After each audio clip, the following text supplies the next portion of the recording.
Hebreus capítulo de número 3. Hebreus capítulo de número 3.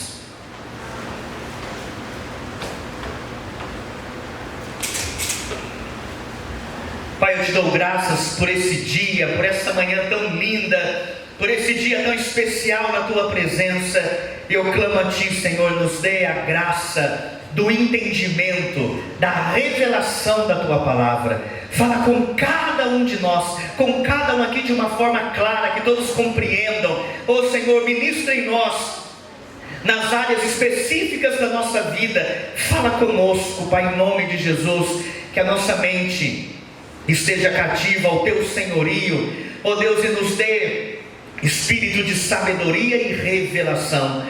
Guarda esse ambiente no poder do sangue do Cordeiro, e toda resistência no mundo espiritual, no natural, que caia por terra, em nome de Jesus. Amém e amém. Irmãos, a base que nós estamos andando é Êxodo capítulo 33. Em Êxodo 33 tem dois caminhos, duas escolhas ali. Em Êxodo 33, no início do capítulo, Deus ele fala para Moisés: Moisés, a minha presença não vai com vocês daqui em diante. Daqui em diante a minha presença não vai com vocês. Eu vou mandar um anjo, e esse anjo vai dar vitória contra os inimigos de Canaã, os heteus, ferezeus, gigazeus, jebuseus. Esse anjo vai dar vitória para vocês contra os inimigos. Eu vou cumprir a minha promessa. Vou levar vocês para a terra de Canaã, a terra que manda leite e mel. Vou cumprir o que eu prometi para Abraão, Isaque e Jacó. A minha presença não vai, mas um anjo vai na frente. E eu tenho refletido e dito isso para a igreja.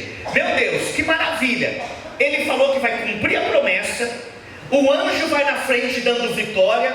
Quantos de nós não estaríamos tremendamente satisfeitos com essa palavra? Mas Moisés não ficou. E Moisés vai dizer: Senhor, o Senhor diz que eu achei graça aos teus olhos. Se eu achei graça aos teus olhos, me revela os teus caminhos, nos faz conhecer os teus caminhos, e nos mostra que esse povo é teu povo. Se nós achamos graça aos teus olhos, aí Deus vai dizer: Moisés, a minha presença vai com você, e eu te darei descanso.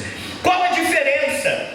Quando o Senhor diz: a minha presença não vai com vocês, mas vocês vão ter vitória, vocês vão conquistar a terra, eu vou mandar um anjo, mas a minha presença não vai. E qual a diferença de quando Deus diz: a minha presença vai com vocês?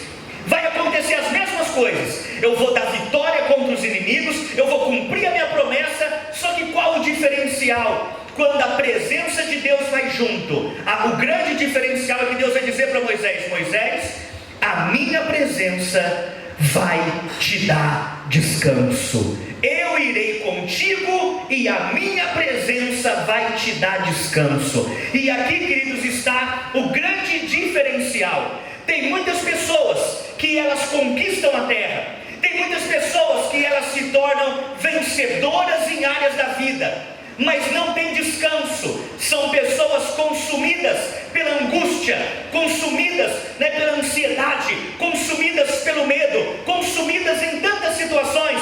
Como eu falei o exemplo da sarça, que Deus mostrou para Moisés, a sarça em chamas, mas ela não era consumida. A diferença do descanso é: Moisés, você vai conquistar a terra, esse povo vai conquistar, só que a minha presença vai dar descanso. A tua missão é grande, o trabalho é grande, a responsabilidade é grande, mas a diferença é que na minha presença você não vai ser consumido. E é isso que eu tenho profetizado sobre a igreja. Você não vai ser consumido pelas lutas, pelas aflições, pelas dificuldades, pelas pressões dessa vida. A diferença é que na presença de Deus, Ele nos dá descanso. Você vai conquistar no descanso, você vai liderar no descanso, você vai vencer no descanso, você vai viver no descanso de Deus, no nome de Jesus. Quantos estão entendendo isso, queridos? Mas olha o que o Senhor vai dizer no livro de Hebreus, porque na verdade a geração de Moisés falhou, e eles não entraram nesse descanso dessa promessa. Agora por quê? Vamos entender melhor esse texto. Hebreus capítulo 3. Hebreus capítulo 3, versículo de número 7 em diante diz assim: Assim, pois, como diz o Espírito Santo, hoje, se ouvirdes a sua voz, não endureçais o vosso coração, como foi no dia da provocação, no dia da tentação no deserto, onde os vossos pais me tentaram, pondo-me à prova, e viram as minhas obras por 40 anos. Por isso, me indignei contra essa geração e disse: estes sempre erram no coração, eles também não conheceram os meus caminhos. Assim jurei na minha ira: não entrarão no meu descanso. Mas isso foi para eles. Não, olha o alerta para nós.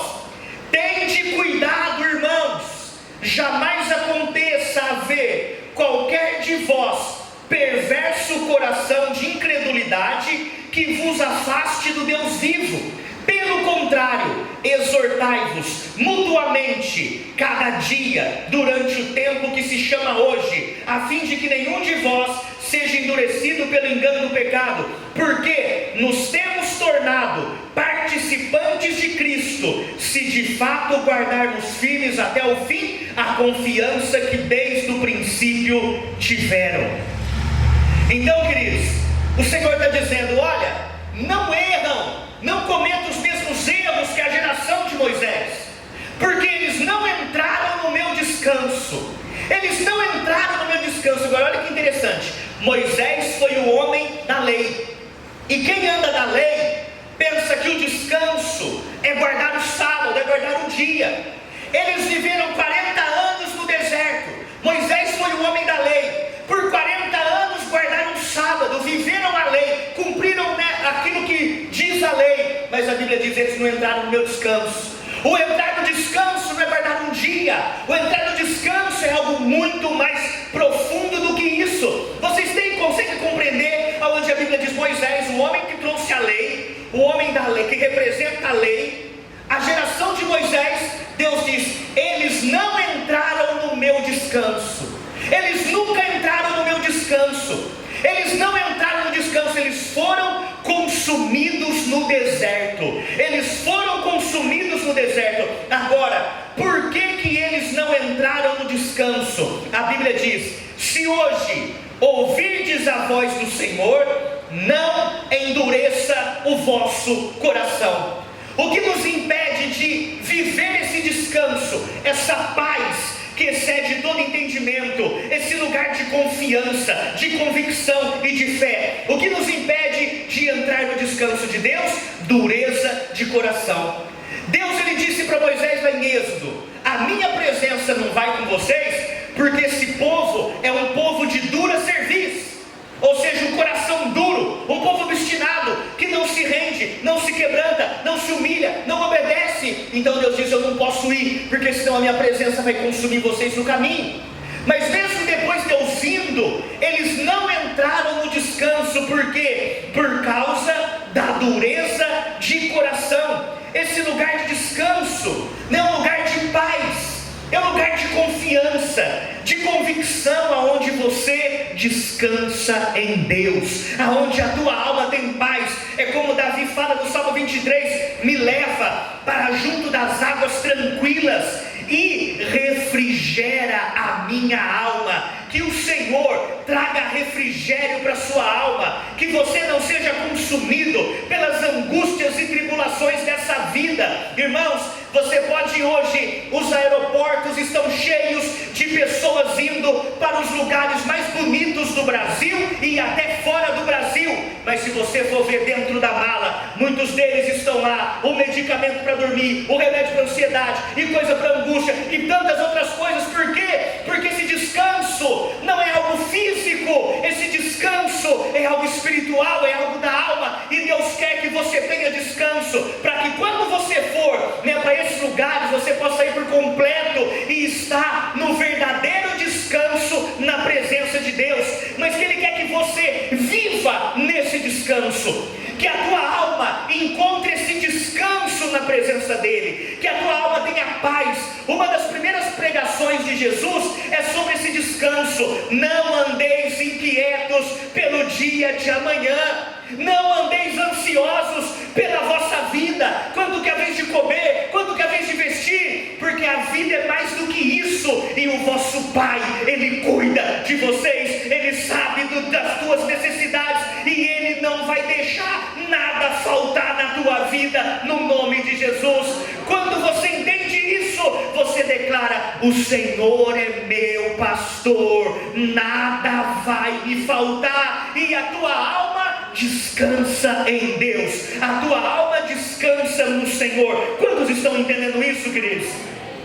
Porque assim como Davi fala: me leva para águas tranquilas, refrigera a minha alma. Queridos, o diabo, ele quer tumultuar as águas do teu coração, o teu emocional, né? Me lembro de ter ido 2 vezes numa mesma ilha lá em Ubatuba. Só que uma vez a água estava cristalina, você entrava e enxergava os pés embaixo d'água. Um outro lugar em Paraty nadava ali com os peixinhos. Mas voltamos uma outra vez e tinha chovido muito no dia anterior, então a água estava turva, você já não enxergava o fundo, já não tinha mais aquela beleza, ali estava cheio de alga. E o que o Senhor ministrou no meu coração é que essas águas representam a nossa alma e o nosso coração. Quando você entra no descanso, são essas águas cristalinas, você ouve a voz de Deus, tem revelação na tua vida, você tem paz. Mas a especialidade do maligno é trazer o que? Tumultuar as águas aqui de dentro, tumultuar as águas, deixar as águas turvas, deixar, você inquieto, angustiado. Que hoje possa sair toda angústia, toda aflição, todo tormento na mente, na alma, pelo poder do nome de Jesus. Amém, queridos? Então a Bíblia diz que eles não entraram no descanso de Deus, porque, primeiro, dureza de coração. Segundo, o Senhor diz assim: por isso eu me indignei contra essa geração, porque eles sempre erram no coração, e também não conheceram o meu caminho. Então jurei na minha ira, eles não entrarão no meu descanso. Aí olha o que o Senhor vai dizer: tende cuidado, irmãos, cuidado para não cometer o mesmo erro que eles. Tende cuidado, irmãos, jamais aconteça haver em qualquer de vós perverso coração de incredulidade, que vos afaste do Deus vivo. Por que eles não entraram no descanso? A Bíblia diz: cuidado para que não tenhais um perverso coração de incredulidade. Só que infelizmente essa palavra não foi bem traduzida, bem colocada aqui. Porque quando fala a palavra perverso, no português, é muito forte, mas nós ligamos essa perversidade a coisas morais, a iniquidades. Só que esse perverso aqui não tem a ver com isso. A Bíblia diz: tende cuidado para não haver em vós nenhum nenhum de vós perverso coração de incredulidade. Então, toda palavra, nós aprendemos essa regra na escola, toda palavra, ela tem um sentido, primário e um sentido secundário. O sentido primário é o mais importante dela. E essa palavra perverso no original, na versão The Strong, no original, essa palavra perverso significa poneros, essa palavra perverso. E o que significa perverso?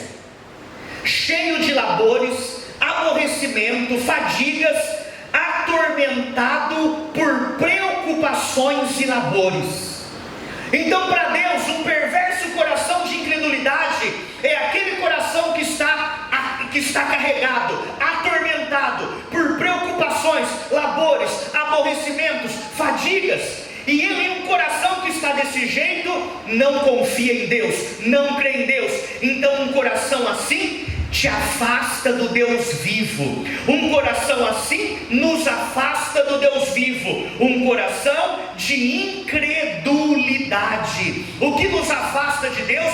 O que nos impede de entrar no descanso? A incredulidade. Quando eu não creio nas suas promessas e na sua palavra. Aí ele diz assim: pelo contrário, exortai-vos mutuamente, cada um, no dia que se chama hoje, para que nenhum de vós o coração endureça pelo engano do pecado. Como assim, irmãos? Deixa eu trazer a tua atenção aqui. A geração de Moisés, aconteceu um erro terrível na geração de Moisés. Na geração de Moisés, para eles, virou um padrão a insatisfação deles com Deus e com Moisés. Virou um padrão eles reclamarem, murmurarem de Deus e de Moisés. Deus tira eles do Egito. Quando eles vê Faraó se aproximar, mesmo diante de todas as pragas do Egito, quando eles vê Faraó se aproximar, eles começam: por que nos tirou de lá? Melhor fosse a gente ter ficado lá. Agora nós vamos morrer aqui não tem nem sepulcro para todo mundo. Por que nos tirou de lá? A gente falou que era melhor ficar lá. Reclamaram, insatisfação contra Deus e contra Moisés. E aí Moisés manda eles se calarem e diz que Deus ia dar um grande livramento. E então Deus abre o Mar Vermelho. Eles atravessam o Mar Vermelho. Olha o milagre que eles presenciaram. Eles atravessaram o Mar Vermelho, e a Bíblia diz: 3 dias depois faltou água. 3 dias depois eles não tinham água para beber. O que eles fizeram? Por que nos tirou de lá? Tirou a gente de lá para a gente morrer de sede. Nós vamos morrer de sede. Por que nos tirou de lá? Melhor fosse ter ficado lá. Mais uma vez reclamando. E aí então Deus ali manda Moisés tocar na rocha, sai água da rocha. Depois disso, passa alguns dias, acaba a comida, eles reclamam de fome. Moisés, por que nos tirou de lá? Nós vamos morrer de fome. E nós vamos morrer de fome. Era melhor ter ficado lá. Por que nos tirou de lá? A gente falou que não queria sair de lá. Reclamando mais uma vez. Aí Deus faz cair pão do céu.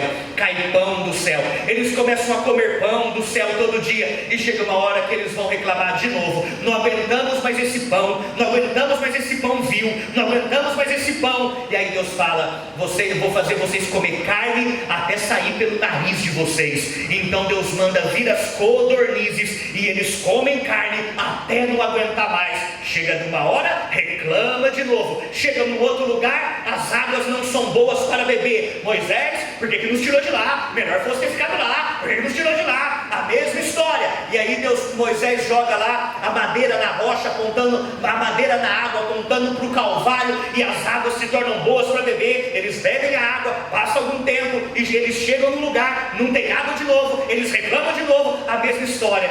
Eu quero que você entenda que a geração de Moisés virou um padrão, se tornou um padrão, a insatisfação deles contra Deus e contra Moisés. Cuidado com as coisas que você deixa na tua vida se tornar padrão. Irmãos, todos nós temos momentos, repita comigo, momentos de insatisfações. Momento que você não está satisfeito consigo mesmo. Momento de insatisfação da vida profissional. Todos nós temos momentos de insatisfação em relacionamento. Momentos. Mas não pode virar padrão.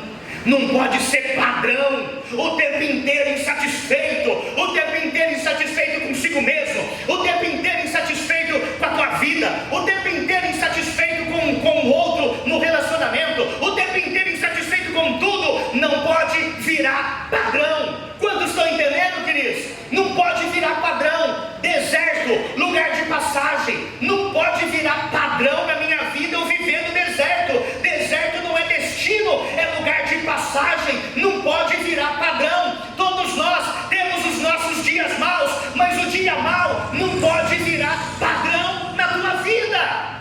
Jesus chega para um pai que o filho está possesso, e Jesus pergunta: quanto tempo faz que isso acontece? E o pai vai dizer: desde muito cedo, desde quando ele era muito criança. Aí Jesus vai dizer: até quando? Até quando sofrereis? Ou seja, o sofrimento não pode virar um padrão na tua vida, né? Todos, né, tem discussões, mas a discussão não pode virar um padrão na nossa casa. Não pode ter dias mais de briga do que de paz. Não pode virar um padrão as brigas. Não pode virar um padrão discussão. Não pode virar padrão mau humor. Não pode virar padrão essas coisas. Incredulidade não pode virar padrão. Insatisfação não pode virar padrão. Porque isso diante de Deus é um perverso coração. Quantos estão entendendo? A profundidade e seriedade disso? Isso é um perverso coração. Deus disse: vocês eram escravos, tirei vocês de uma vida miserável,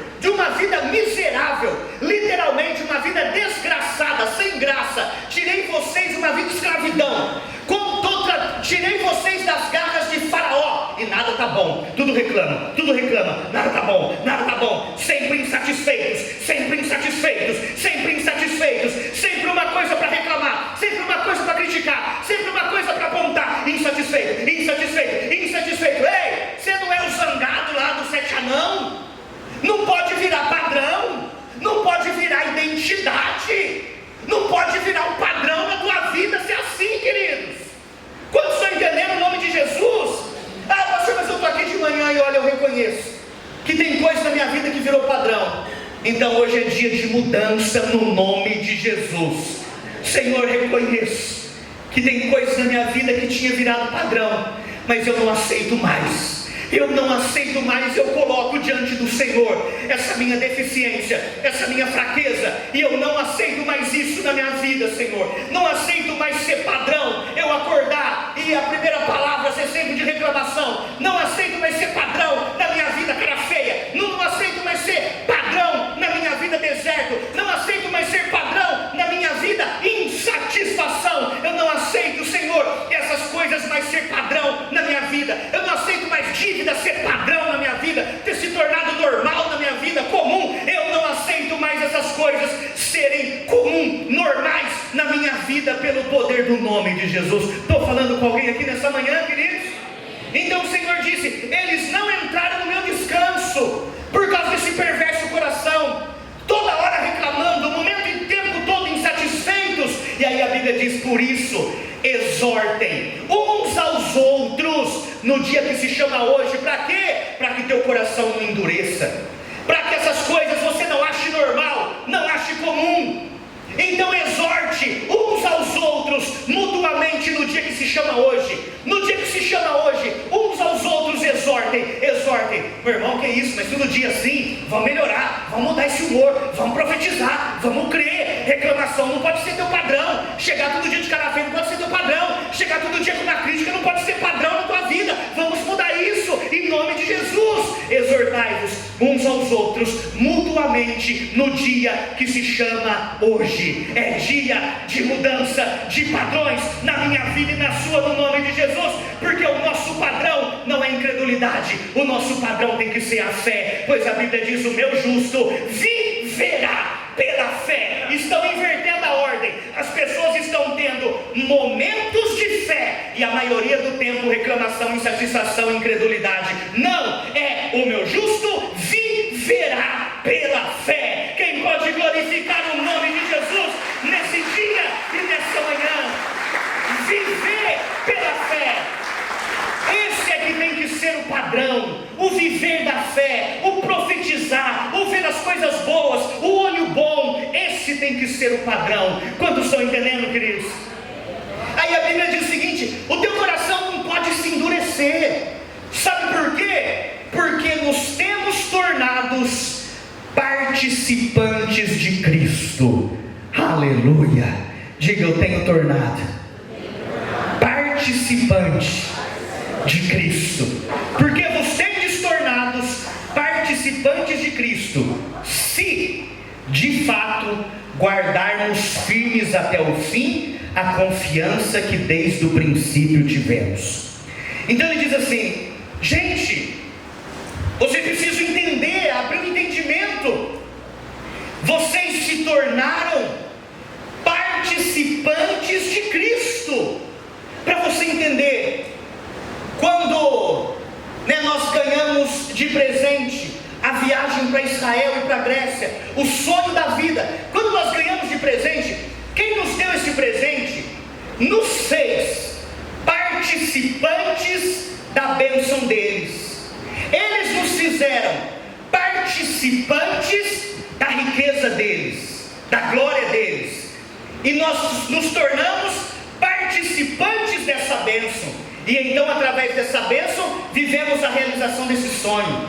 Agora, irmãos, preste atenção nisso. A Bíblia diz: vocês se tornaram participantes de Cristo. Queridos, é algo infinitamente mais poderoso. Você se tornou participante de Cristo. Ele levou sobre si toda a enfermidade. Você é participante de Cristo. Você tem direito a esse milagre. Você tem acesso a esse milagre. Que hoje você acesse esse milagre, a cura dele no teu corpo, na tua alma, na tua mente, pelo poder do nome de Jesus. Você se tornou participante de Cristo. A última oração de Jesus em João capítulo 17, oração sacerdotal, Jesus está falando com o Pai, e Jesus: Pai, a glória que me deste, eu tenho dado a eles.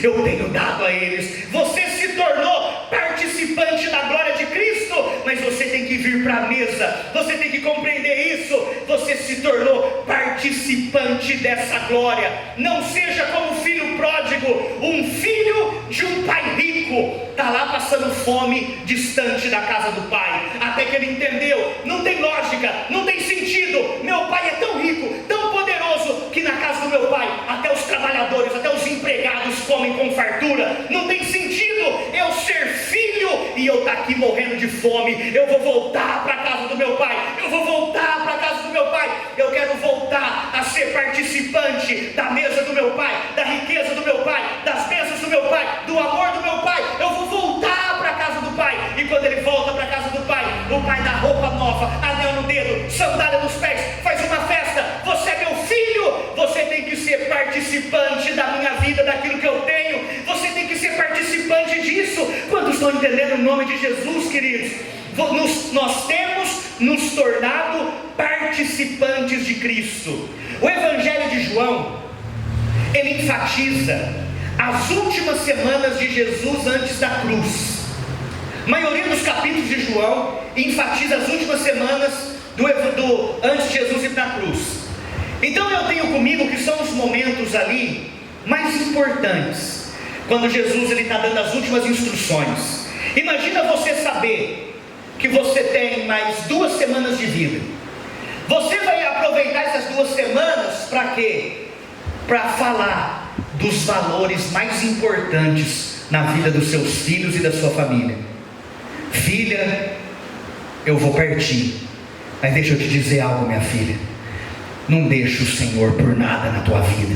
Eu vou aproveitar essas 2 semanas para deixar as instruções que eu tenho comigo, que é mais valioso, que é mais importante. Filha, olha, daqui 2 semanas o médico deu isso, mas deixa eu te dizer algo, filha: escuta sempre a mamãe, obedece a mamãe. Filha, não deixa jamais o Senhor Jesus na tua vida. Leia a palavra. Filha, confia nele de todo o teu coração, que ele seja sempre Senhor da tua vida.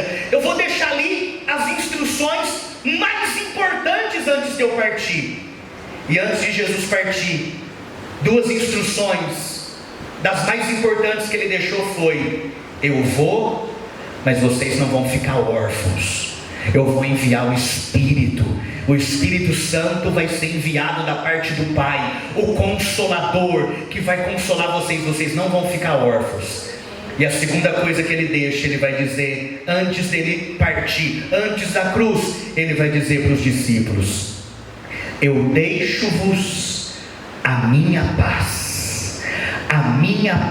vos dou, não a dou como o mundo a dá. Deixo-vos a paz que vocês viram eu desfrutar, a paz que vocês viram eu viver, o descanso que vocês viram eu viver, a paz que vocês viram eu andar. Eu deixo para vocês essa paz, eu deixo-vos a minha paz. Não tem sentido você seguir a Cristo, você ter Cristo na tua vida, aquele que é chamado o príncipe da paz, e você não ter paz.